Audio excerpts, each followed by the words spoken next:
The alarm on Deck 4 screamed before I even opened my eyes. I was already moving before my mind caught up with my body, boots hitting the cold floor of the human quarters aboard Orion Station, a joint alliance outpost near the edge of the Varan expanse. Red light pulsed along the corridor walls. Somewhere above me, an alien voice was shouting commands, in a language my translator earpiece struggled to keep up with. My name is Eli Bramwell, and 3 days earlier, nobody on this station would have looked at me twice. I pushed through the door into the main corridor, and nearly collided with Commander Yisa Thren, the station's second-in-command. She was tall, the way most of her species were, with pale blue skin and eyes that missed nothing. Her people, the Corvail, were like most species I had met since humanity joined the wider galaxy. Their females led, fought, and commanded, while their males stayed home, raised offspring, and rarely left their birth colonies. "Move aside, human," she said, not unkindly, just distracted. "This is not a place for you right now." I did not move aside, not because I wanted to prove anything. There simply was not time. "There's a coolant breach in Reactor Bay 2, I said. "I can already smell it from here. If nobody vents it in the next 90 seconds, you lose half this station." She blinked at me, the way you might blink at a piece of furniture that had suddenly started talking. For a moment I thought she might actually push past me anyway. Then something in my voice, calm and certain, made her pause. "How would you know that?" she asked.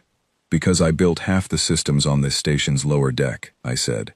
90 seconds, Commander. We can argue about it after." She hesitated one more second, then turned and shouted something down the corridor in her own language. 2 of her officers peeled off and sprinted toward Reactor Bay 2.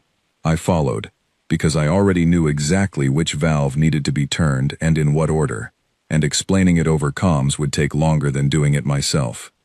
We made it with 11 seconds to spare. I want to explain something about myself and about my species before I go further, because what happened after that morning changed how an entire alliance of starfaring civilizations understood humanity, and it started with something as simple as almost everyone assuming I was the least useful person in any room I entered. I am not a soldier. I never wanted to be one. Back on Earth, I studied structural engineering and later systems design for deep space vessels. I was recruited into the Terran Expeditionary Fleet, not because I could fight, but because I could fix things faster than anyone else in my graduating class, and because I could stay calm when systems around me were falling apart. When the fleet assigned me to Orion Station as part of a small human liaison team, I expected paperwork, technical consultations, and quiet evenings reading old novels in my bunk. I did not expect to spend my first week being treated like a delicate ornament. You have to understand what the wider galaxy looks like from a human perspective, because it is very different from what we grew up expecting. Almost every spacefaring species we had encountered so far shared one particular trait. Their females were larger, more aggressive, and dominant in nearly every social structure: government, military, exploration, trade. Their males were smaller, gentler, and mostly kept away from anything considered dangerous. It was not viewed as oppression by them. It was simply how their biology and culture had shaped itself over millions of years, the same way ants organize their colonies, or wolves form their packs. So when the first human ships arrived in Corvail space 2 years earlier, and the Alliance diplomats saw men and women serving side by side, commanding ships side by side, fighting side by side, it confused them deeply. And when they noticed that human males were, on average, physically larger and stronger than human females, their confusion turned into something else. Pity, mostly. A quiet, polite kind of pity, as if we had accidentally built our entire civilization backwards and were too embarrassed to admit it. They assumed our males, being physically robust, must therefore be emotionally fragile, easily overwhelmed, unsuited for real responsibility. It was a strange kind of logic, but it was consistent with everything they had ever known. In their experience, physical bulk in a male signaled overcompensation, not capability. Their instincts told them that gentleness belonged with strength, and their instincts were rarely wrong about their own kind. They were about to learn that human instincts worked very differently. On my second day aboard Orion Station, I was assigned to what the Alliance Liaison Office called Support Administration. In practice, this meant fetching drinks during meetings, carrying data slates for actual officers, and being introduced to visiting dignitaries as one of the human support staff, even though my official rank placed me above 3 of the people I was supposedly supporting. I did not argue. My commanding officer, Captain Priya Malhotra, had been very clear before we left Earth orbit. "Let them underestimate you," she told me, standing in the observation deck of our transport ship, watching the stars slide past. "It costs us nothing, and it will save us a great deal of trouble later. Just do your job well, Eli. That's all I need from you." I trusted Priya. She had commanded 3 separate deep space operations before I ever met her, and I had never seen her make a decision without a reason behind it. So I carried data slates. I fetched drinks.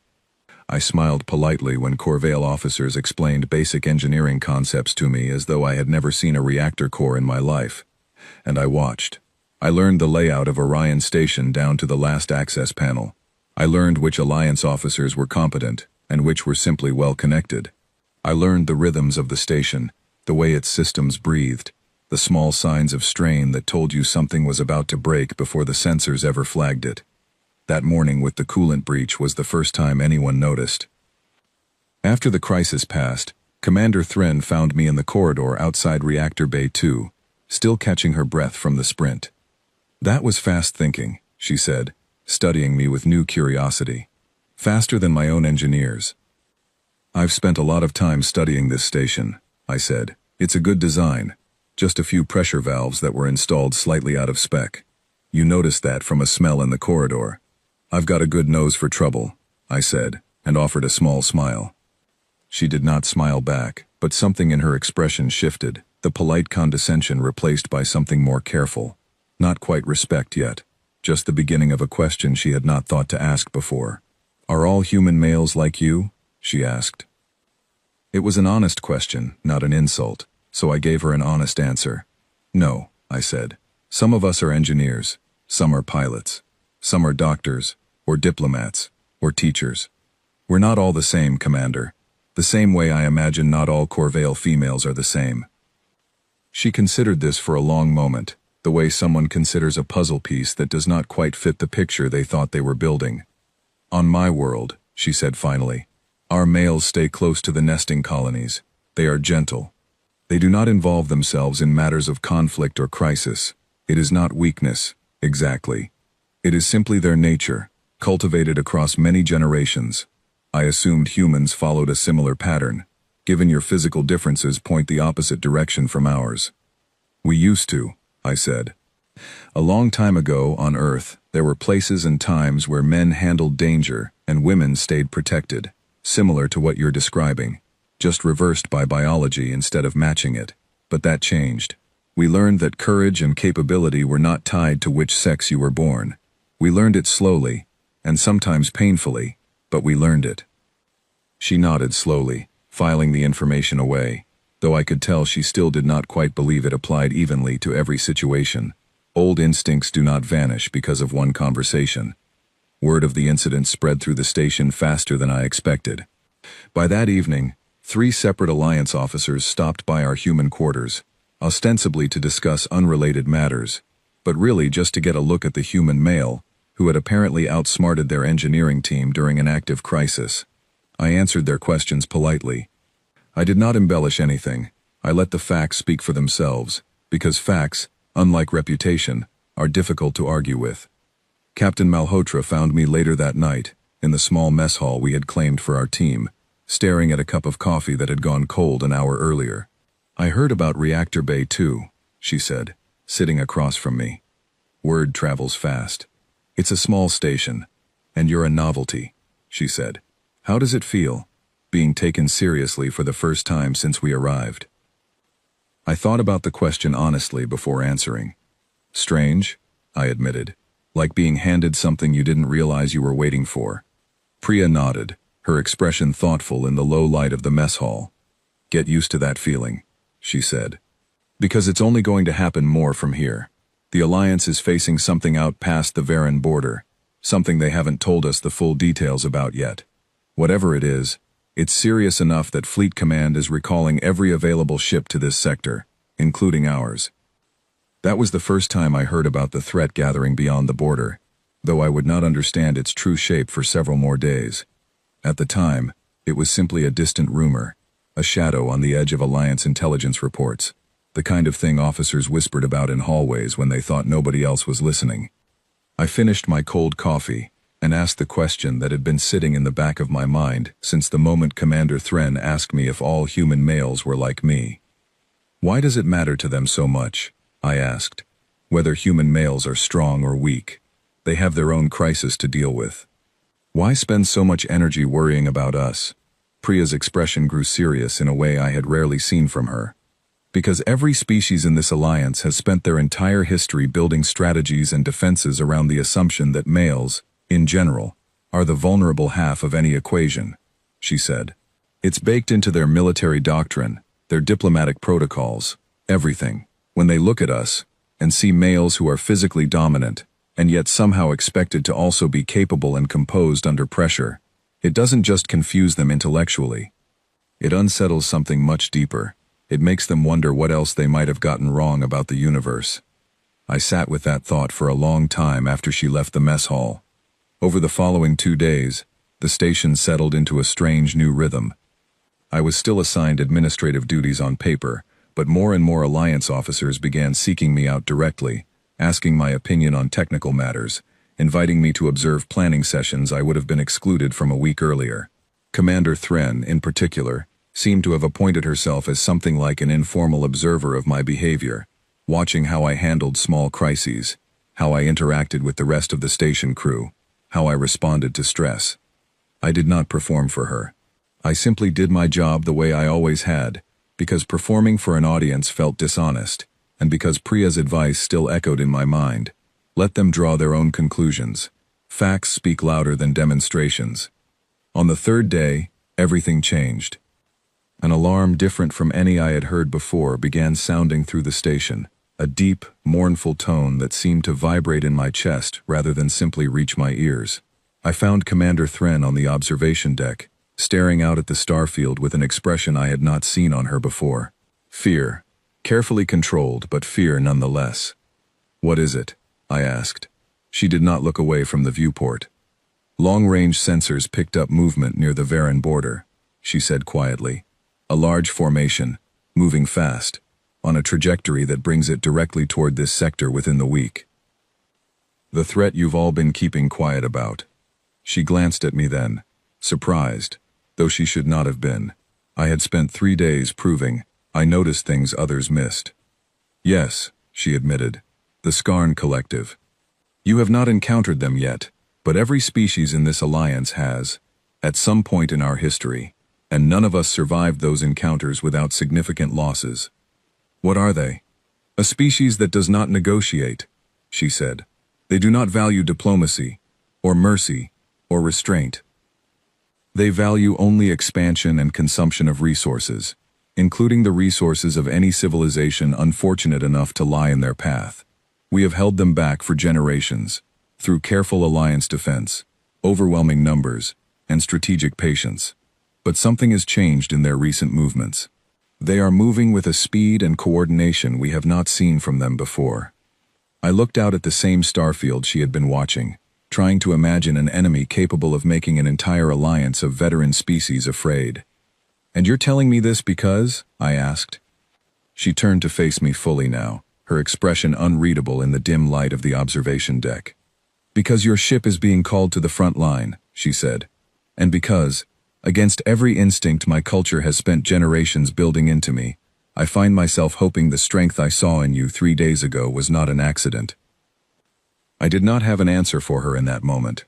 I only knew that whatever was coming, the quiet, careful life I had expected to live aboard Orion Station, was already over, replaced by something far larger and far more dangerous than a coolant leak in Reactor Bay 2. That night, I received new orders from Captain Malhotra, transferring me from Orion Station to our fleet vessel currently inbound to the sector. The message was short, formal, and utterly unrevealing about what awaited me there. But something about the tone of it, the careful precision of every word, told me this was not a routine reassignment. I packed my few belongings in silence, thinking about Commander Thren's expression on the observation deck, about the mournful alarm still echoing faintly through the station's corridors, and about the strange new weight settling over my shoulders. 3 days earlier, I had been invisible, dismissed as fragile simply because of assumptions nobody had bothered to question. Now, an entire alliance was quietly hoping that assumption had been wrong all along. I did not yet know how right, or how terrifying, that hope would turn out to be. The fleet vessel that picked me up from Orion Station was called the Meridian's Watch, and the moment I stepped aboard, I understood why Captain Malhotra had sounded so serious in her message. The corridors were quiet in a way that felt deliberate, rather than empty. Crew moved with purpose. No wasted motion, no idle chatter. Even the lighting seemed dimmer than standard, conserving power for systems I could not yet see. This was not a transport ship playing diplomat. This was a ship preparing for something it had trained for many times before, and hoped to never actually use. Captain Malhotra met me at the docking bay personally, which told me even more than the ship's atmosphere had.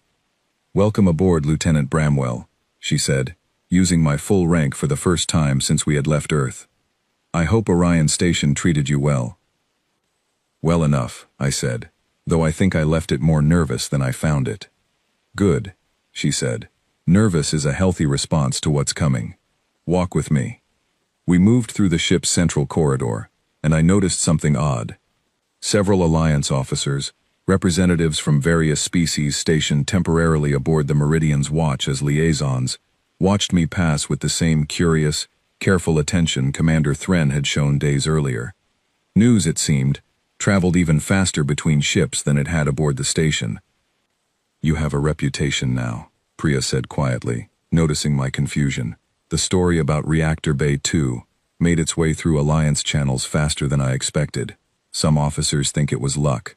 Others are starting to wonder if we've been holding something back from them." "Have we?" I asked. She gave me a small, knowing smile but did not answer directly. We reached a briefing room near the ship's command deck, where several officers were already gathered, both human and alien. I recognized none of them personally, though I recognized the uniforms and insignia of at least 4 different Alliance species, each with their own particular bearing, their own particular way of studying me as I entered. Among them stood a tall, broad-shouldered woman, with silver hair cropped close to her scalp, and eyes the color of storm clouds. Her uniform bore markings I did not recognize, though the deference with which the other officers treated her suggested significant rank. "Admiral Vesa Korin," Priya said, introducing me, "Fleet Commander for this sector's defense coalition. Admiral, this is Lieutenant Eli Bramwell, the engineer I mentioned." Admiral Korin studied me, the way a jeweler studies a stone of uncertain value, searching for flaws, searching for hidden worth. "So you are the human male who solved a coolant crisis faster than an entire station engineering team," she said, her voice carrying the particular formality of someone unused to speaking with humans directly. "I confess, Lieutenant, I find that difficult to reconcile with what I understand of your species' biology." "With respect, Admiral," I said carefully, "you understand very little of my species' biology, and even less of what we consider important when facing a crisis." A ripple of tension moved through the room. I heard someone inhale sharply. Priya's expression did not change, though I caught the faintest flicker of approval in her eyes. Admiral Korin, to her credit, did not bristle at my directness. Instead, something like genuine curiosity crossed her weathered features. "Explain," she said simply. "Every species I've encountered in this alliance organizes strength and vulnerability along lines of biological sex," I said. "Your females lead because your females are naturally larger, more aggressive, better suited to conflict by instinct and physiology.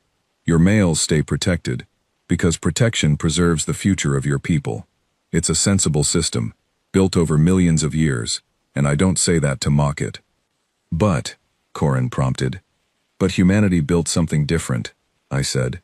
"We learned, slowly and at great cost, that courage, discipline, and capability are not things you inherit from your body. They're things you build through training, through choice, through will. Our males are not gentle simply because biology demands it, and we are not fragile simply because some cultures once assumed we should be. We can be exactly as capable as circumstances require, because we were never told there was a ceiling on what we could become. The room fell silent for a long moment. Admiral Corrin studied me with an expression I could not quite read, somewhere between skepticism and cautious reassessment. "A pleasant philosophy," she said finally. "We will see if it holds under real pressure. Sit, Lieutenant. There is much you need to understand about what we are facing." I took a seat near the back of the room, and the briefing began. Over the following hour, I learned more about the Skarn Collective than I had ever wanted to know. They were not a single unified civilization in the way most Alliance species understood the term, but rather a vast, ever-expanding network of conquered and absorbed worlds, bound together by a ruthless central hierarchy that valued only growth, resource acquisition, and elimination of anything standing in their path. They had no concept of diplomacy, because diplomacy required recognizing the value of another perspective, and the Skarn recognized value only in what could be consumed or controlled. For generations, the Alliance had held them at bay through a combination of defensive fortifications along the Varan border, overwhelming numerical superiority in contested regions, and careful intelligence gathering that allowed them to anticipate Skarn movements before they became critical threats. That advantage, Admiral Corrin explained, appeared to be eroding. 3 border outposts have gone dark in the past 2 weeks, she said, pulling up a holographic display of the sector, red markers blinking ominously near the Alliance's outer defenses. Not destroyed, as far as we can tell. Simply silent. No distress signals. No wreckage. No survivors reaching friendly space. The Skarn have never moved with this kind of coordinated stealth before. Something has changed in how they operate, and we do not yet understand what. Could it be a new technology? I asked. Something masking their approach? Possibly, Corrin admitted. Or it could be something far simpler, and far more concerning. It is possible the Skarn have finally learned patience. The thought settled uncomfortably over the room. An enemy with overwhelming force was dangerous. An enemy with overwhelming force who had also learned patience and precision was something else entirely. What is our role in all this? Priya asked, her tone all business now. The Meridian's watch, along with 3 Alliance cruisers, will be stationed at the outer perimeter of this sector, near a transit corridor the Skarn are likely to use if they intend to press further into Alliance territory, Corrin said. Your ship's unique defensive capabilities make it well suited to anchor this position, though I confess, several of my officers questioned the wisdom of placing a human vessel with a largely untested crew in such a critical role. And what did you decide, Admiral? Priya asked evenly. Corrin's gaze flicked briefly toward me before returning to Priya. I decided that if even a fraction of what I witnessed in that briefing room just now reflects the true character of your crew, then perhaps humanity's presence here is not the liability my officers feared, but rather an asset we have not yet learned to properly value. It was, I would later realize, the closest thing to genuine respect Admiral Corrin was capable of offering a species she barely understood. At the time, it simply felt like the first small crack in a wall of assumptions that had surrounded me since the moment humanity joined this alliance. The briefing continued for another hour, covering logistics, communication protocols, and contingency plans should the Skarn attempt to breach the transit corridor before reinforcements could arrive. Throughout it all, I noticed the Alliance officers gradually including me in their discussions, asking my opinion on defensive layouts, structural vulnerabilities, and repair timelines should our systems sustain damage during an engagement. It was a small thing, being asked rather than assumed about. But after days of being handed data slates and introduced as support staff, it felt like stepping into sunlight after a long time indoors. After the briefing ended and the room slowly emptied, Priya found me still seated, staring at the now dormant holographic display, where the red markers had blinked their silent warning. You handled Corrin well, she said, sitting beside me. I told her the truth, I said, that's all. The truth is not always well received, especially by someone used to a very different truth, their entire life, Priya said. You did more than answer her question, Eli. You planted a seed of doubt in a worldview she has trusted since birth. That kind of doubt can be dangerous, or it can be exactly what saves us all, depending on how it grows. I thought about Commander Thren's expression on the observation deck of Orion Station, the careful hope she had allowed herself to feel, despite generations of instinct telling her otherwise. What happens if the doubt grows the wrong way? I asked. What if, instead of trusting us, they start seeing humanity as something to fear? Priya considered the question for a long moment before answering. Then we make sure that fear is reserved for our enemies, she said quietly, and never turned against our allies.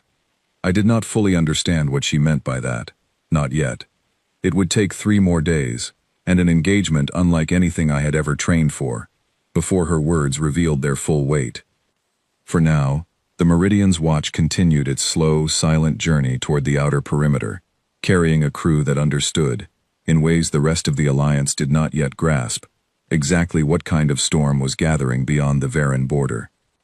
Over the following 2 days, I settled into my new role aboard the ship, working alongside the engineering team to reinforce critical systems and prepare contingency repairs for battle damage we all hoped would never come. The work was familiar, grounding, a welcome distraction from the growing tension that seemed to hum through every corridor. I also spent time observing the Alliance officers stationed aboard our vessel, watching how they interacted with each other, how their command structures functioned under the particular stress of an approaching unknown threat. I noticed something interesting. While their military doctrine placed dominant females in command roles, the actual competence of individual officers varied as widely as I would expect from any species, human included. Some commanded with quiet confidence.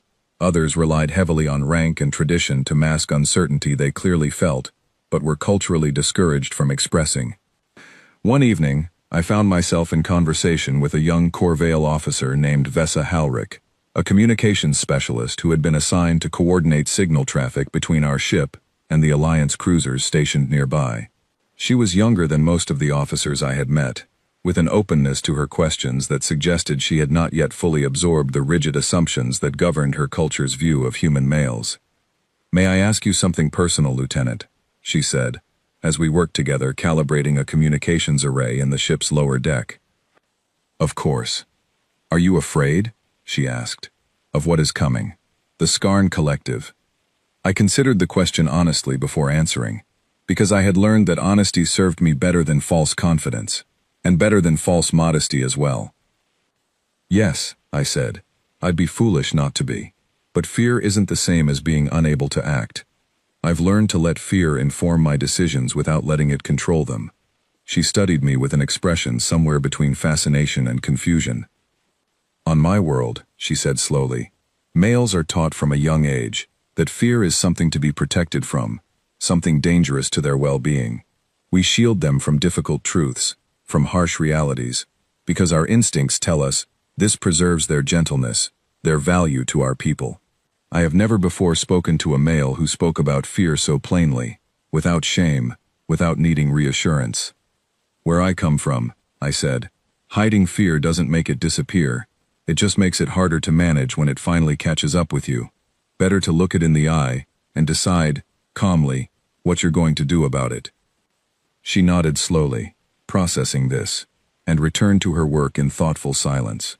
It was a small conversation, easily forgotten by most standards, but it stayed with me in the days that followed, a quiet reminder of how differently two civilizations could understand the same fundamental truths about courage and vulnerability.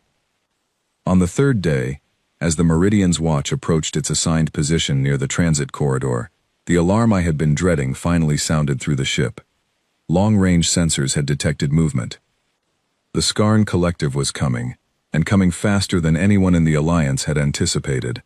The command deck of the Meridian's watch erupted into controlled chaos the moment the sensor alert sounded, every station suddenly alive with data, every voice sharp with focused urgency. I made my way there as quickly as I could, arriving just as Captain Malhotra took her position at the central command chair, her expression calm despite the storm of information flooding the main display.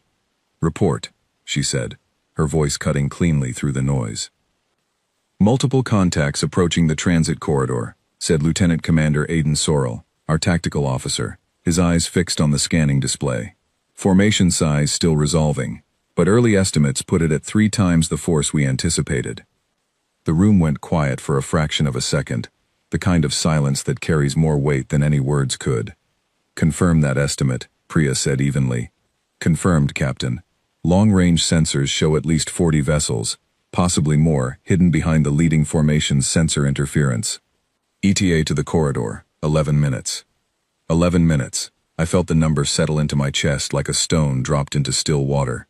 Admiral Corrin's voice crackled over the Coalition comm channel a moment later, patched in from her flagship stationed alongside the Alliance cruisers nearby. Captain Malhotra, do you confirm the Meridian's watch sensor readings? Confirmed, Admiral, Priya said. 40-plus vessels, possibly more. This is well beyond what our intelligence projected. There was a pause on the line, brief but heavy with implication. Understood, Corrin said finally. All Coalition vessels, hold defensive formation at the corridor's mouth. We cannot allow the Skarn to pass into open Alliance territory. If they breach this position, the next fortified point capable of stopping them lies 3 systems deeper, well within range of 6 inhabited colonies. I understood immediately what that meant. We were not simply defending a transit corridor. We were defending everything beyond it.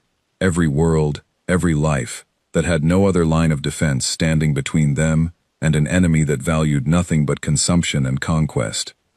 Lieutenant Bramwell, Priya said, turning to me, I need you in engineering. If we take damage during this engagement, and we likely will, I need someone who can keep this ship functional, under the worst possible conditions. Can you do that?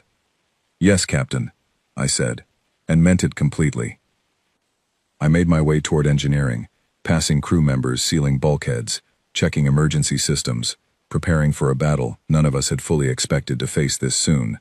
The tension in the corridors was different now, sharper, more focused, the nervous energy of preparation, replaced by the grim clarity of imminent action. In engineering, I found Chief Engineer Marcus Elling, already coordinating repair teams, his usual easygoing demeanor, replaced by the sharp focus of someone who had trained for this moment his entire career. Bramwell, he said, nodding as I entered.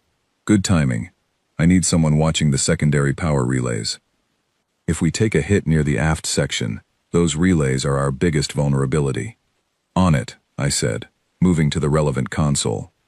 The next several minutes passed in a strange blend of urgency and stillness, the entire ship holding its breath as the Skarn formation drew closer to the transit corridor. I watched the secondary system's readouts with careful attention, running through contingency scenarios in my mind, mentally mapping every possible failure point and its corresponding repair procedure. Then, without warning, the ship shuddered violently, alarms blaring as the first wave of Skarn vessels made contact with the Coalition defensive line.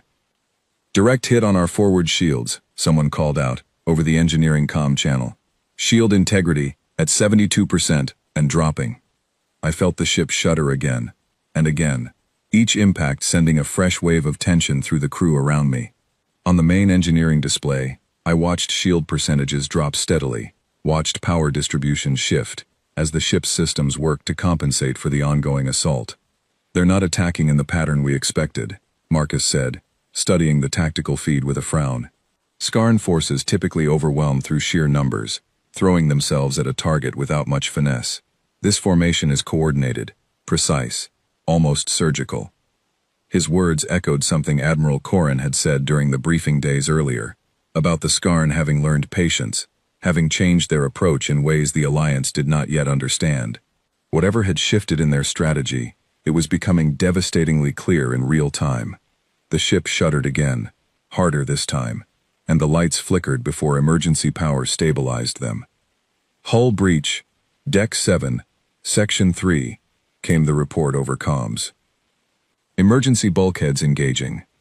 That's near the auxiliary reactor, Marcus said, already moving toward the exit. Bramwell, with me.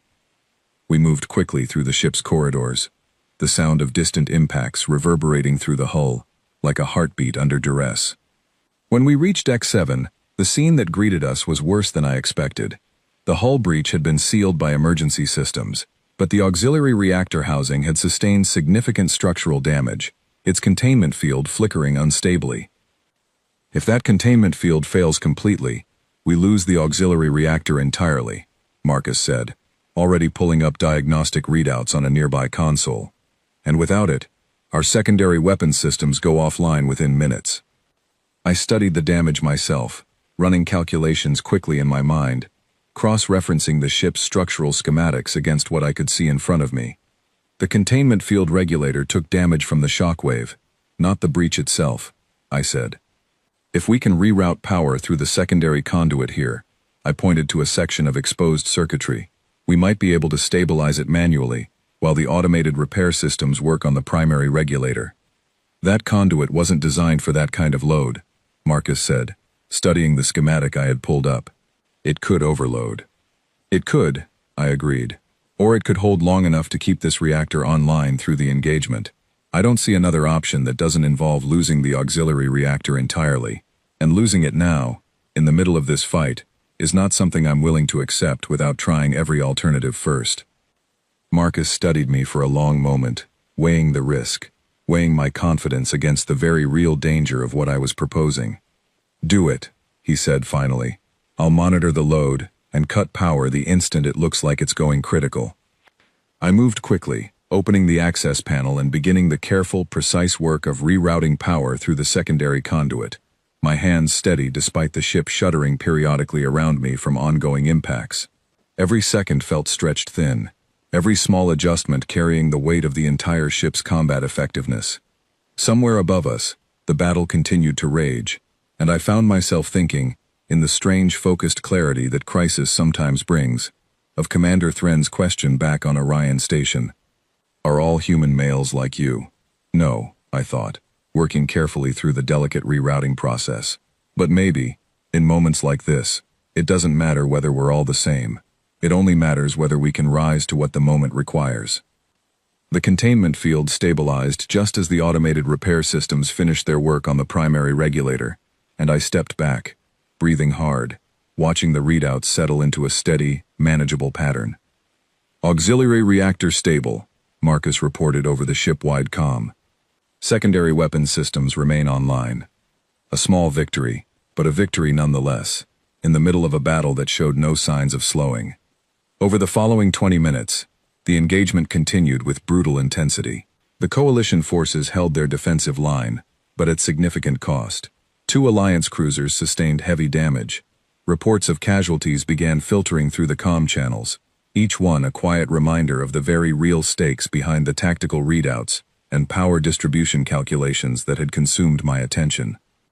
Then, as suddenly as it began, the Skarn formation began to withdraw, pulling back beyond sensor range with the same eerie coordination that had characterized their entire assault. They're retreating, came the report from Tactical. All Skarn vessels breaking off and withdrawing from the corridor. A cautious relief spread through the ship, though I noticed it was tempered, careful, the kind of relief that understood this was likely not the end of the threat, but simply the end of its opening move. Admiral Corrin's voice came over the coalition channel a short while later, her tone grim despite the temporary reprieve. All vessels, report status and casualties. We held the line, but this was clearly a probing action, not a full assault. The Skarn were testing our defenses, gathering information about our capabilities. They will return, likely with a larger force, once they've analyzed what they learned today. I stood in engineering, surrounded by the quiet hum of stabilized systems, and felt the full weight of what had just happened settle over me. We had survived. The ship had held, but the deeper truth, the one Corrin had just voiced aloud, was that this had only been the beginning. Marcus found me a short while later, studying the damage reports with a tired but grateful expression. That reroute saved our secondary weapons systems, he said. Command's going to want a full report on how you managed it. Just applied physics, I said. Nothing more. Modest. For someone who probably just prevented this ship from losing a critical combat system, in the middle of an engagement, Marcus said, a small smile crossing his tired features. You've got good instincts, Bramwell. The kind that get trained into people, not born into them. His words echoed something I had told Admiral Corrin during the briefing days earlier, about capability being something built through training and choice, rather than something inherited from biology. It felt strange, hearing my own philosophy reflected back at me in the exhausted aftermath of real combat. Captain Malhotra called a brief debrief in the main conference room shortly after, gathering senior officers and department heads to review the engagement, while the details remained fresh. I attended alongside Marcus, still feeling the adrenaline slowly draining from my system, replaced by a bone-deep exhaustion I had not fully anticipated. "Overall, the ship performed well," Priya said, reviewing the reports on the main display. "We sustained damage, but nothing that compromises our combat effectiveness going forward." Casualties were minimal, thanks in large part to quick thinking from several members of our crew. Her eyes found mine briefly across the table, a small acknowledgement that meant more to me than any formal commendation could have. "The larger concern," she continued, "is what Admiral Corrin mentioned. If this was indeed a probing action, the Skarn now have detailed information about our defensive capabilities, our response times, our weaknesses. Their next move will likely account for everything they learned today." The room fell into a thoughtful silence, everyone processing the implications of what she had said. "What's our next step, Captain?" asked Lieutenant Commander Sorrell. "We reinforce our position, repair what damage we can, and prepare for a larger engagement," Priya said. "Admiral Corrin is requesting additional coalition support from neighboring sectors, but reinforcements will take time to arrive. In the meantime, we hold this line, because if we don't, the consequences extend far beyond this transit corridor." The meeting continued for another hour, covering logistics, repair priorities, and updated defensive strategies based on what we had learned during the engagement. Throughout it all, I noticed a subtle shift in how the Alliance officers present treated my input, their questions carrying genuine curiosity rather than polite condescension, their attention focused on my technical assessments rather than simply tolerating my presence in the room. It was a small thing, in the grand scheme of the looming threat we faced, but it mattered to me, more than I expected it to, this quiet, earned shift in how I was seen. After the meeting ended, I made my way back toward my quarters, exhaustion finally catching up with me in full force. In the corridor outside engineering, I encountered Vesa Halrick, the young communications officer I had spoken with days earlier, her expression troubled, despite the temporary reprieve from battle. "Lieutenant Bramwell," she said, falling into step beside me. "I heard about what you did during the engagement." "The reactor stabilization. Just doing my job," I said. "I do not think that is entirely true," she said thoughtfully. "I think you did something few officers aboard this ship, human or otherwise, could have managed under that kind of pressure. And I find myself wondering what else humanity has been quietly capable of, all this time, while the rest of us assumed we understood your species based on nothing more than the shape of your bodies." I did not have a ready answer for her, not in that exhausted moment. But her words stayed with me as I finally reached my quarters and collapsed onto my bunk, staring at the ceiling while the ship hummed quietly around me, repairing itself in preparation for whatever the Skarn Collective planned to send at us next. Somewhere beyond the Varan border, an enemy that valued only conquest and consumption was studying everything they had learned about us today, calculating their next move with cold, patient precision. I closed my eyes, knowing that whatever rest I managed to find would be brief, and that the true test of everything I had claimed about human capability still lay ahead of us, waiting in the dark silence beyond the transit corridor. 2 days passed in a haze of repair work, tense strategy sessions, and fragmented sleep, the entire coalition force bracing for the second wave everyone knew was coming. I spent most of that time in engineering, alongside Marcus and his team, reinforcing critical systems and running simulations for every failure scenario we could imagine. It was during those 2 days that I began to understand the true shape of what humanity's role in this conflict might become. Captain Malhotra called me to her quarters on the evening of the second day, the room quiet and dim, lit only by a single desk lamp casting long shadows across star charts spread out before her. "Sit down, Eli," she said, gesturing to the chair across from her desk. I sat, sensing immediately that this conversation would be different from our usual exchanges. "I need to tell you something about your assignment to this ship," she said. "Something Fleet Command asked me to withhold until the timing was right. I believe that time has come." I waited, curiosity and a growing sense of unease settling in my chest. "You were not selected for this posting simply because of your engineering skills," Priya said. "Those skills are real and valuable, but they are not the primary reason you're here. You were selected because of a secondary designation in your service record. one you may not have fully understood the implications of when you accepted it. I frowned, trying to recall the details of my enlistment years earlier, the various assessments and evaluations that had shaped my early career in the Terran Expeditionary Fleet. The contingency program, I said slowly, memory surfacing.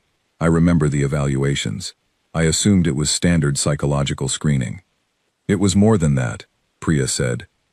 The contingency program identifies individuals capable of maintaining clarity and decisive judgment in situations that would overwhelm most people, situations requiring difficult choices under extreme pressure, choices that cannot wait for committee approval or extended deliberation. It's a small program, Eli.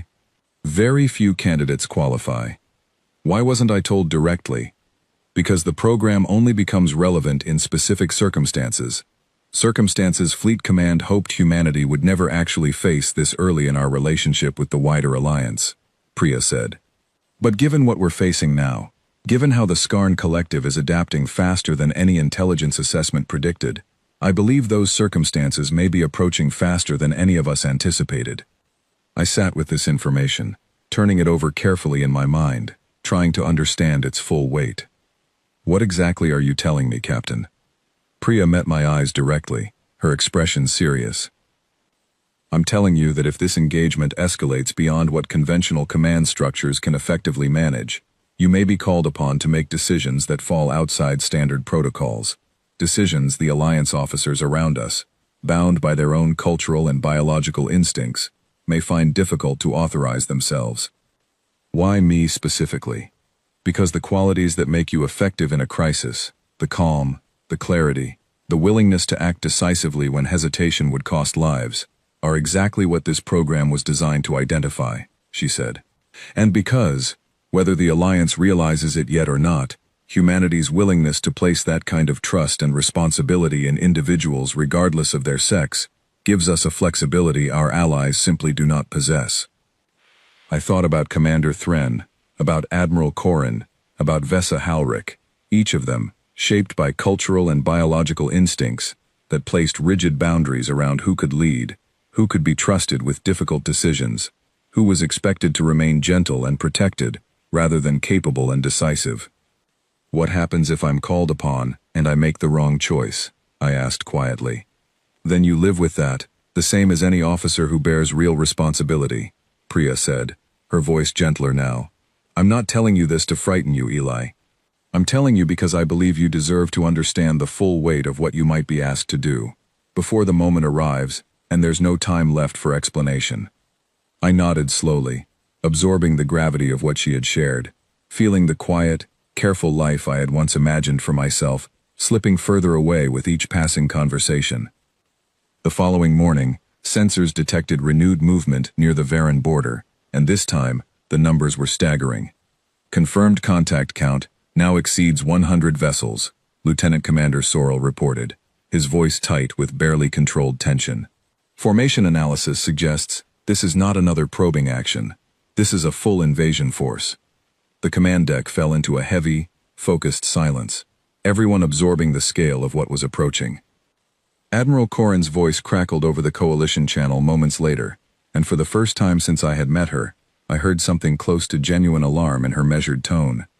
All coalition vessels. This is Admiral Korin. Long-range analysis confirms a full Skarn invasion force approaching the transit corridor, significantly larger than any engagement we have faced in the past 2 decades. Reinforcements from neighboring sectors will not arrive in time to assist with the initial engagement. We must hold this position with the forces currently available. The weight of her words settled over the entire ship, every officer understanding exactly what was being asked of them. Hold the line, against overwhelming odds, because the alternative meant allowing an enemy that valued only consumption and conquest to press deeper into inhabited Alliance territory. Captain, I said quietly, finding Priya at her command station, if this is what you were preparing me for last night, I need to know now, not after the situation has already become critical. Priya studied me for a long moment, weighing something in her expression before nodding. Stay close to the command deck, she said. If circumstances require it, I'll call on you directly. Until then, continue supporting engineering. We need every system operating at full capacity. if we're going to survive what's coming. I returned to engineering, my mind racing through contingency scenarios, trying to prepare myself for whatever role I might be called upon to fill, while the ship around me hummed with the focused tension of imminent battle. The engagement began roughly 20 minutes later, and from the very first moments, it was clear this was nothing like the probing action we had survived 2 days earlier. The Skarn formation struck the coalition defensive line with overwhelming force, their coordinated precision from the previous engagement now amplified by sheer numerical superiority. Reports flooded in from across the fleet, damage assessments, casualty updates, tactical shifts happening faster than the command structure could fully process. "We're losing the Corvail cruiser Vantel," came a report over the coalition channel, tension evident in the voice delivering it. "Hull integrity failing across multiple sections.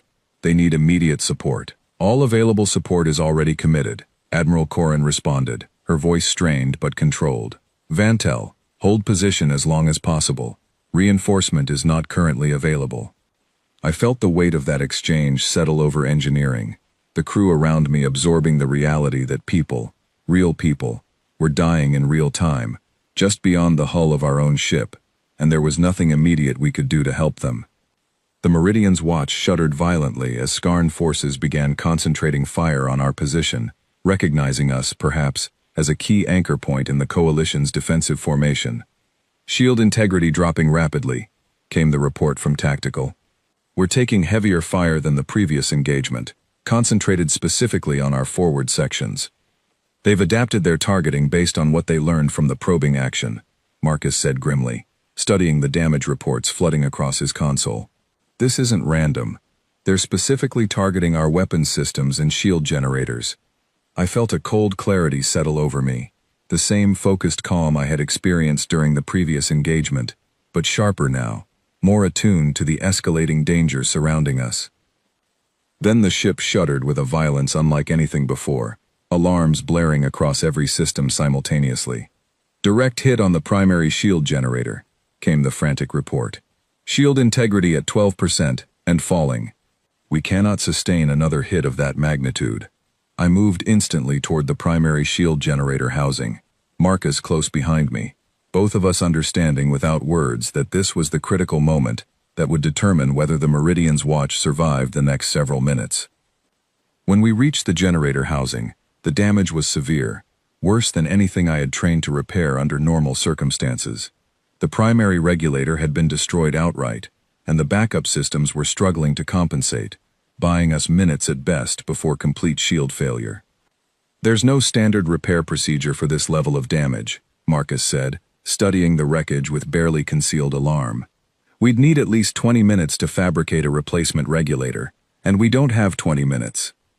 I studied the damaged systems carefully, my mind working through every alternative I could think of, every unconventional solution that existing protocols had not accounted for. "What if we don't fabricate a replacement?" I said slowly, an idea forming. "What if we reroute the entire shield generation process through the ship's weapons power conduit instead? It's not designed for that purpose, but the raw power capacity might be enough to restore partial shield coverage while the automated systems work on a permanent fix." "That would mean sacrificing our offensive capability entirely," Marcus said. "We'd have shields but no weapons." "We'd have shields and no weapons, or no shields and imminent destruction," I said. "I know which option I'd choose." Marcus hesitated, the weight of the decision clearly heavy on him, the kind of decision that fell outside standard protocols, the kind of decision Priya had warned me might be required. "This isn't my call to make alone," he said finally. "I need to get the captain's authorization." "There's no time," I said, already moving toward the access panel. "Every second we spend debating this is a second closer to complete shield failure." "I'll take responsibility for this decision, Marcus. Right now, I need you to trust me and help me execute it." He studied me for one more long moment, and then, to his credit, he nodded, moving to assist without further hesitation. We worked quickly, rerouting power through the weapons conduit, with careful, precise adjustments. Every second stretched thin, with the awareness that a single mistake could result in catastrophic system failure, rather than the salvation we were attempting to engineer. As we worked, I heard Priya's voice come over the ship-wide comm, addressing the crew directly. All hands, this is the captain. We are facing critical shield failure. Engineering teams, prioritize shield restoration by any means necessary. I am authorizing emergency protocols across all departments. Her words arrived just as we completed the final connection, and I watched, breath held, as the shield generation readouts flickered, hesitated, and then began climbing steadily upward. Shield integrity restored to 40% and rising, came the report from Tactical, relief evident even through the tension in the voice delivering it. Weapons systems currently offline, but we have shields. I let out a breath I had not realized I was holding, watching the readouts stabilize into a sustainable pattern. That was, Marcus started, shaking his head slowly. That was not a solution I would have thought of, or authorized, under normal circumstances. These aren't normal circumstances, I said quietly. The battle continued to rage around us for what felt like hours, but was, according to the ship's chronometer, only another 40 minutes. The coalition forces held their line, though at devastating cost. Reports continued filtering in of damaged vessels, of casualties, of the Skarn collective pressing forward with relentless, coordinated force. Then, gradually, the tide began to shift. Reinforcements from neighboring sectors, arriving faster than initially projected, began reinforcing the coalition's flanks, and the Skarn formation, facing mounting resistance, began a slow, grudging withdrawal. "They're retreating," came the tactical report, cautious relief evident in the tired voice delivering it. Confirmed Skarn withdrawal across all sectors of the engagement. The command deck erupted into quiet, exhausted relief, the kind that comes only after surviving something that had genuinely threatened to overwhelm everyone involved. I remained in engineering, watching the shield readouts stabilize fully, feeling the adrenaline slowly drain from my system, replaced by a bone-deep exhaustion that seemed to settle into every muscle at once. Marcus found me a short while later, studying the aftermath of the engagement with a complicated expression. "You made a call back there that fell way outside standard protocol," he said. "A call that, frankly, most officers I know would have hesitated to make without extensive consultation." "Would you have preferred I waited for consultation, while the shields failed completely?" I asked. "No," he said honestly. "I'm just trying to understand how you managed to make that decision so quickly, with such certainty, when the stakes were that high." I thought about Priya's words from the night before, about the contingency program, about the quiet, careful weight of being trusted with decisions that fell outside normal boundaries. "I've learned to trust my judgment under pressure," I said simply. "Not because I'm never afraid, or never uncertain, but because hesitation, in moments like that, often costs more than a wrong decision would." Marcus studied me for a long moment, something shifting in his expression, a recognition of something he had not fully understood about me until that moment. "Fleet Command clearly saw something in you," he said quietly. "Something the rest of us are only just beginning to understand." I did not have a response for that, not immediately. I simply nodded, exhaustion and quiet satisfaction mingling together as the Meridian's watch settled into the fragile calm that follows survival. But even as that calm settled over the ship, I understood, with a certainty that unsettled me deeply, that we had survived only because of decisions and capabilities that fell far outside what the alliance around us had ever expected from a human male. And somewhere beyond the Varen border, the Skarn collective was already studying everything they had learned from this engagement, preparing, with cold and patient precision, for whatever came next. The aftermath of the second engagement brought a strange kind of stillness to the Meridian's watch, the entire crew, moving through repair efforts and status reports, with the particular quiet exhaustion of people who had stared down something enormous and, against significant odds, survived. But that stillness did not last long. Admiral Corrin called an emergency coalition briefing less than 6 hours after the Skarn withdrawal, and the tone of the message accompanying the summons carried none of the formal calm I had grown accustomed to hearing from her. I attended alongside Captain Malhotra, both of us still carrying the fatigue of the previous engagement, joining a virtual gathering of coalition officers from across the sector, their faces displayed in a grid of small windows on the main conference display. "Thank you all for joining, on short notice," Corrin began, her expression grim. "I will not waste time with lengthy preamble. Analysis of the engagement data confirms our worst fears. The Skarn force that withdrew was not defeated. It was repositioning." A murmur of concern moved through the assembled officers.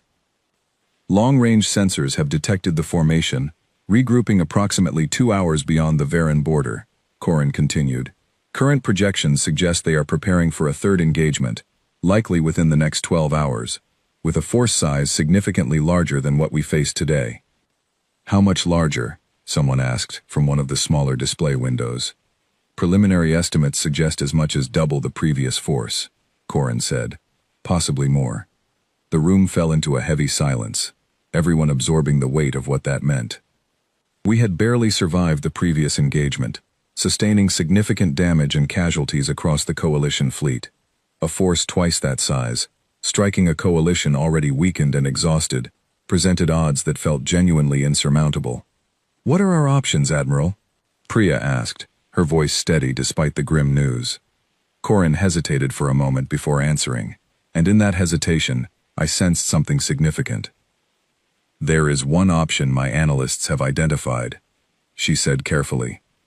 "A tactical opportunity that could potentially cripple the Skarn force before it reaches the transit corridor at all.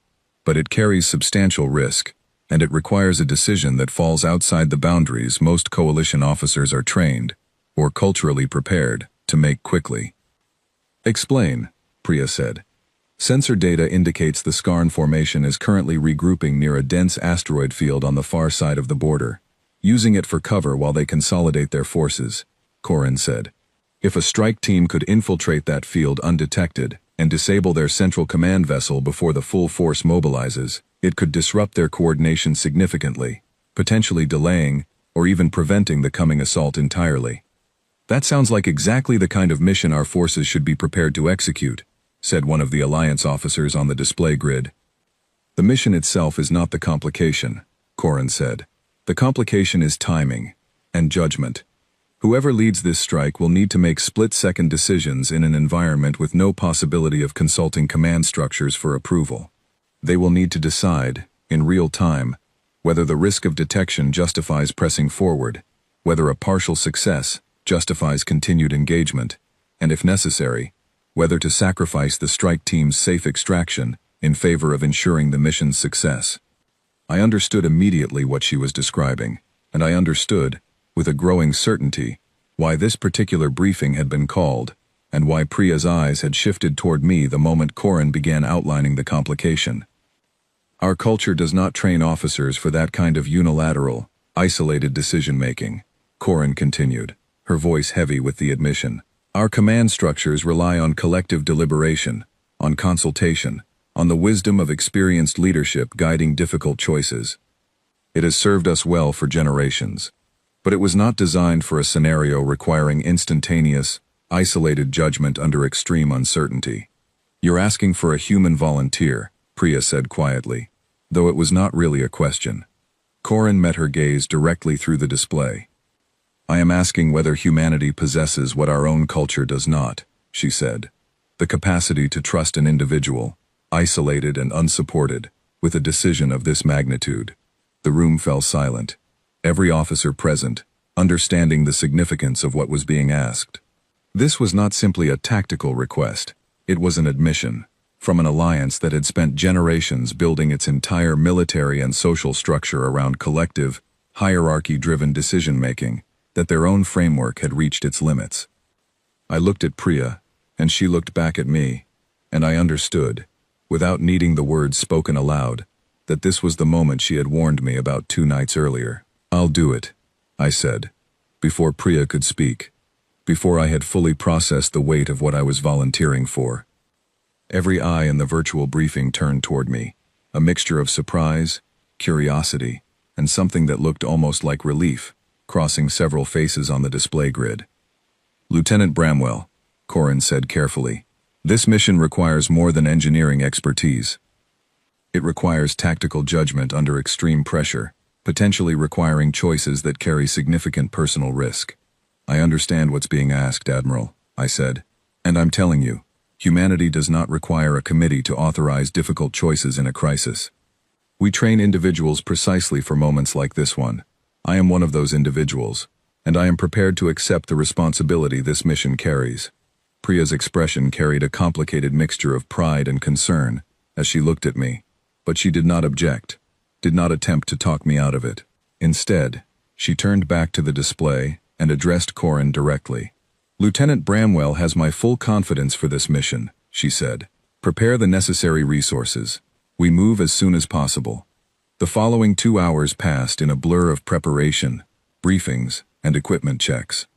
I was assigned a small strike craft, modified for stealth operations, along with 2 volunteer crew members, a Corvail tactical specialist named Kellen Dre, and a human pilot named Owen Farrow, both of whom had extensive experience with the kind of precision infiltration this mission required. As we prepared for launch, Kellen approached me in the small craft's cramped equipment bay, his expression thoughtful. "I want to be direct with you, Lieutenant," he said.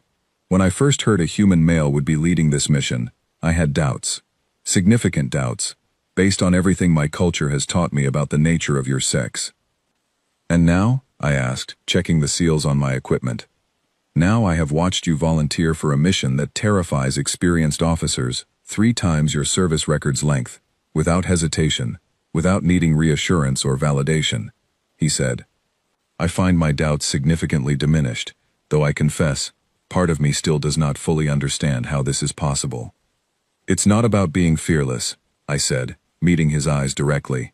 "I'm afraid, Kellen, I'd be lying if I said otherwise. But I've learned that fear doesn't disqualify you from doing what needs to be done. It just means you do it carefully, and with full awareness of what's at stake." He nodded slowly, something shifting in his expression, the beginning of genuine respect replacing the careful skepticism he had carried into the conversation. Our small craft launched from the Meridian's watch under strict stealth protocols, drifting silently through the darkness of space, toward the distant asteroid field where the Skarn command vessel had been detected. The journey took nearly 2 hours, every minute stretched thin with tension, as we monitored our sensors for any sign of detection. When we finally reached the asteroid field, navigating carefully through the dense debris to avoid both physical collision and enemy detection, the scale of the Skarn formation became terrifyingly clear. Dozens of vessels, arranged in careful defensive patterns around a massive central command ship, its hull bristling with weapons and sensor arrays unlike anything I had studied in Alliance intelligence reports. "That's our target," Owen said quietly, studying the command vessel through our craft's sensor display. "Getting close enough to plant a disabling charge without triggering their defensive systems is going to be extremely difficult." "We don't have another option," I said. "If that vessel coordinates the full assault, the coalition forces waiting at the transit corridor will face a force they simply cannot survive." We spent the next 30 minutes navigating with extreme caution through the asteroid field, using the dense debris to mask our approach, while carefully monitoring for any sign that the Skarn defensive systems had detected our presence. Every meter closer felt like an eternity, the weight of the mission settling more heavily over each of us with every passing second. Finally, we reached a position close enough to the command vessel's hull to attempt the infiltration, Kellen and I preparing to make the final approach on foot through the vacuum of space, while Owen maintained our craft's position, ready for emergency extraction. "Once we're outside the craft, there's no turning back," Kellen said, checking his equipment one final time. "If they detect us, our chances of survival drop significantly." "I know," I said. "Are you ready?" He studied me for a long moment, and then nodded, something like genuine trust settling into his expression. "I am," he said. "Lead the way, Lieutenant." We moved carefully through the vacuum, using the natural cover of nearby debris to mask our approach toward the Skarn command vessel's hull. The silence of space felt heavier than usual, every movement deliberate, every second carrying the full weight of the mission's stakes. When we finally reached the vessel's hull, I began the delicate work of locating a vulnerable access point, my training and experience guiding careful, precise movements, despite the tension coiled tightly through every muscle in my body. We found what we needed near the vessel's secondary power distribution hub, a section of the hull less heavily defended than the primary systems, likely because the Skarn had not anticipated an infiltration attempt of this precision. As I began placing the disabling charge, carefully calibrated to disrupt the vessel's central coordination systems, without triggering a catastrophic explosion that could alert the entire formation prematurely. Kellen kept watch, his tactical training focused entirely on detecting any sign of approaching danger. "Charge is set," I said finally, my voice steady despite the pounding of my heart. "We need to clear the area before detonation." We began making our way back toward our extraction point, moving as quickly as caution allowed, when Kellen's voice suddenly carried a sharp edge of alarm. "Movement," he said. "2 Skarn patrol units, approaching from the far side of the hull." I felt my chest tighten, understanding immediately the danger of our situation. If those patrol units detected the charge before we could reach safe distance for detonation, the entire mission would fail, and the coalition forces waiting at the transit corridor would face an assault they could not survive. "We need to trigger the charge now," I said, "before they discover it." "We're not clear of the blast radius yet," Kellen said, tension evident in his voice. "Triggering now puts us both at serious risk." I understood exactly what he was saying, understood the weight of the choice settling over me in that critical moment. But this was precisely the kind of decision Admiral Corrin had described, the kind of isolated, high-stakes judgment that fell outside the boundaries most coalition officers were trained to make quickly, without hesitation, without the luxury of consultation. I thought of Priya's words from 2 nights earlier, about decisions that could not wait for committee approval, about the weight of responsibility the contingency program had identified in me long before I fully understood its implications. "Trigger it," I said, my voice steady despite the danger closing in around us. "We'll take our chances with the blast radius. It's better than letting this mission fail entirely." Kellen hesitated only a fraction of a second before nodding, understanding the calculation as clearly as I did. I activated the charge's remote trigger, and we both moved instantly, putting as much distance as possible between ourselves and the detonation point in the precious seconds before it activated. The explosion, when it came, was silent in the vacuum of space, but I felt its shockwave ripple through the debris field around us, a violent pulse of force that sent us both tumbling momentarily, before our suit's stabilization systems corrected our trajectory. "Report status," Owen's voice came urgently over our comm channel. "I'm reading a massive power signature disruption from the Skarn command vessel." "Charge detonated successfully," I said, breathing hard, checking Kellen's status and finding him, thankfully, uninjured despite the close proximity to the blast. "We need immediate extraction. 2 patrol units may have detected our position before the detonation." "Copy that. Moving to extraction point now," Owen said, already maneuvering our stealth craft toward our position. The following minutes passed in a tense blur, our small craft weaving carefully through the chaos, now erupting across the Skarn formation, as ships scrambled to respond to the sudden loss of their central command coordination. We made it back to the Meridian's watch, just as long-range sensors confirmed the full scope of what our mission had accomplished. The Skarn command vessel, its central coordination systems disabled, had thrown the entire invasion force into disarray. Without centralized command, the previously coordinated, precise Skarn strategy fractured into disorganized, hesitant movements, buying the coalition forces critical time to reinforce their defensive positions. When our extraction shuttle finally docked back aboard the Meridian's watch, Priya was waiting for us in the docking bay personally, her expression a complicated mixture of relief and quiet, profound pride. "You did it," she said simply, as I stepped out of the shuttle, exhaustion and adrenaline still coursing through my system in equal measure.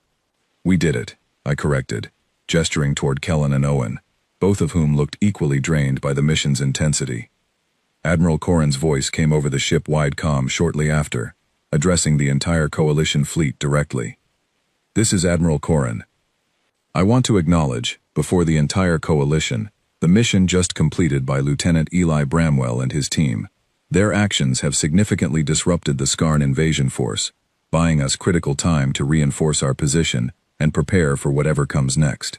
Whatever assumptions any of us carried into this conflict about human capability, I believe those assumptions have now been thoroughly reconsidered." I stood in the docking bay, listening to her words, feeling the weight of everything that had led to this moment. The condescension of Orion Station, the careful, guarded briefings, the quiet doubt in Admiral Corrin's eyes when we first met.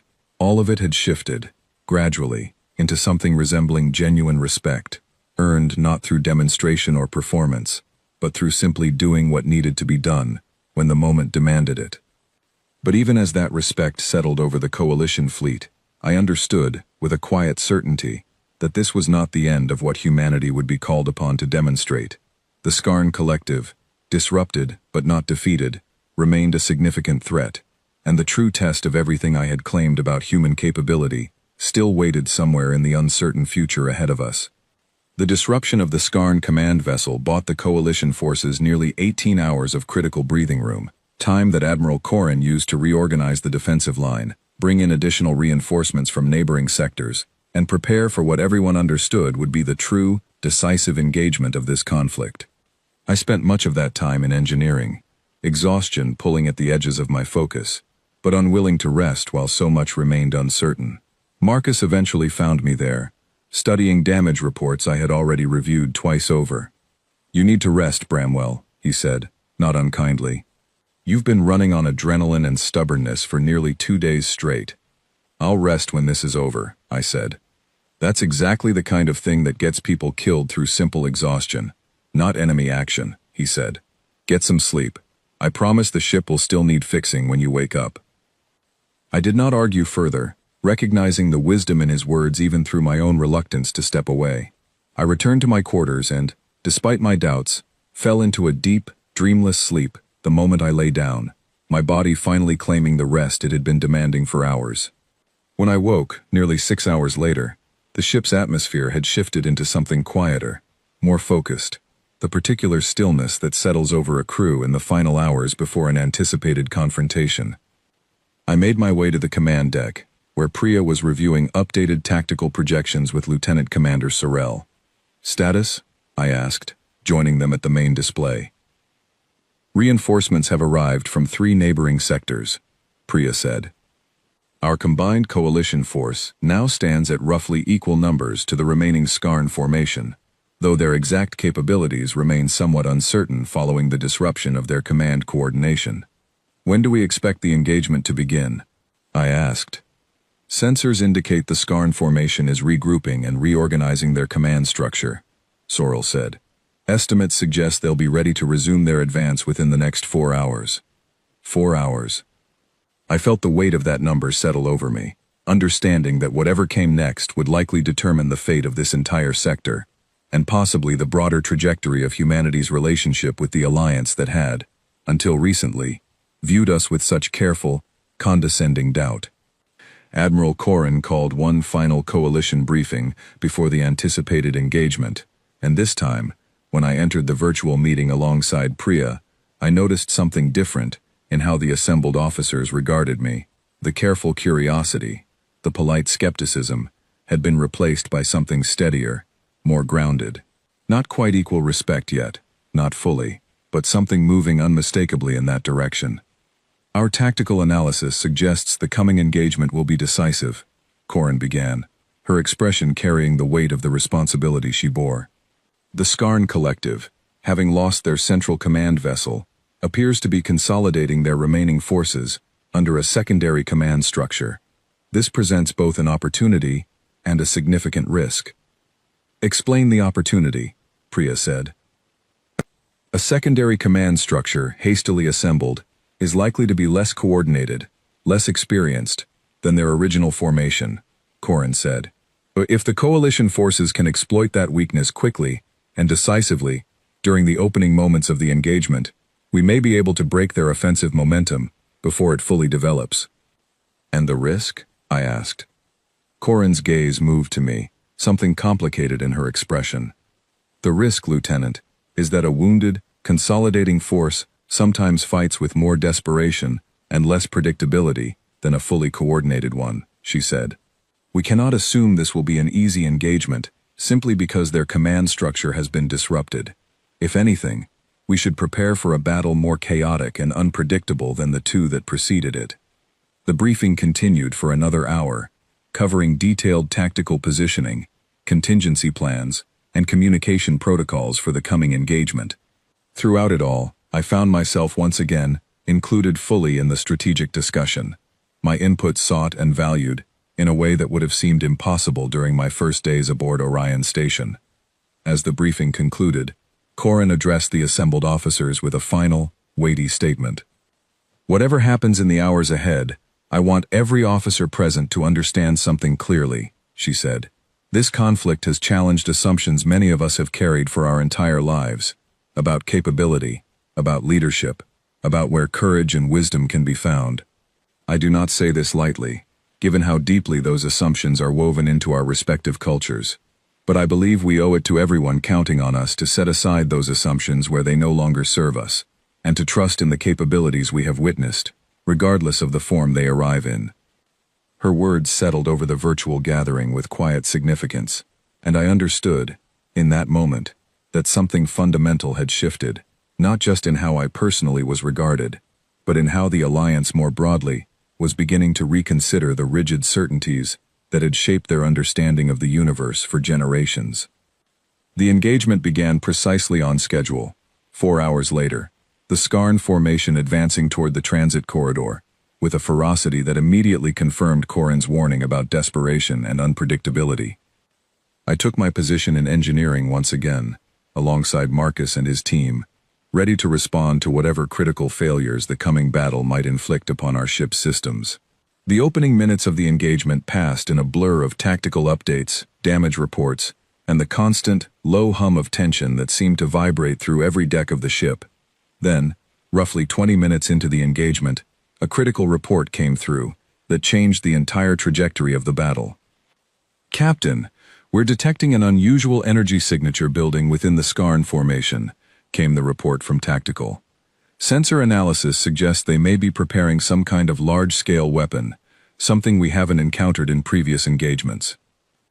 The command deck fell into tense focus as the tactical team worked to analyze the growing threat, and I made my way there quickly, understanding instinctively that whatever was building within the Skarn formation would likely require exactly the kind of decisive, unconventional response that had defined my role in this conflict so far.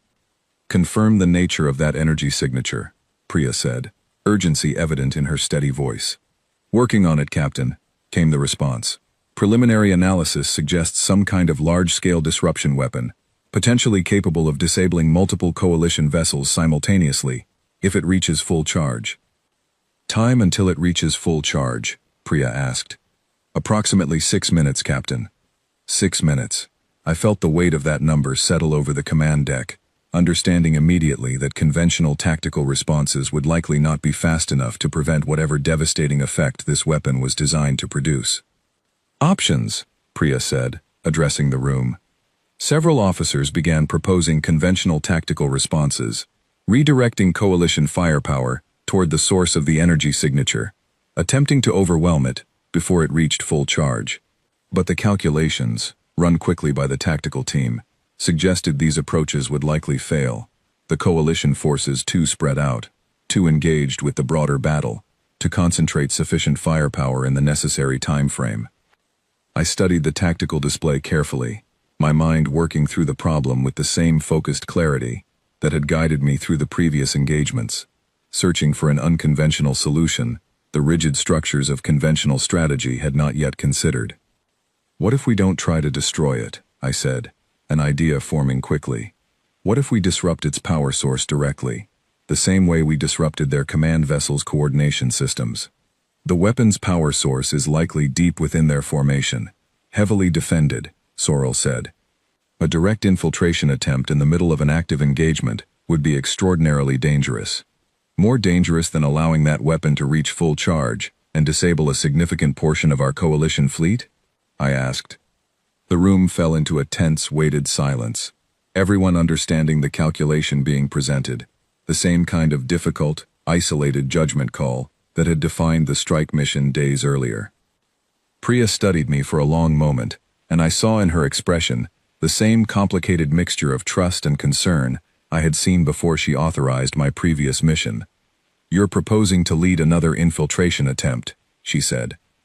"In the middle of an active battle, with significantly less preparation time than your previous mission. I'm proposing that someone needs to, and that I'm the best equipped person aboard this ship to attempt it successfully," I said. We don't have time for an extended debate, Captain. That weapon reaches full charge in under 6 minutes. Priya held my gaze for one more long moment, weighing the enormous risk against the potentially devastating alternative, before finally nodding. Do it, she said. Take whoever you need. Move now. I moved quickly, gathering Kellen, who had insisted on accompanying me the moment word reached him of the developing situation, and we launched in a small stealth craft toward the heart of the Skarn formation, the ship's automated systems calculating the fastest, most concealed route toward the source of the growing energy signature. The infiltration that followed remains, even now, one of the most intense experiences of my life, navigating through the chaos of an active battle, weaving between damaged vessels and defensive fire, racing against a countdown that grew more urgent with every passing second. We reached the source of the energy signature with less than 90 seconds remaining before the weapon's projected full charge. A heavily defended power core nestled within a cluster of Skarn support vessels.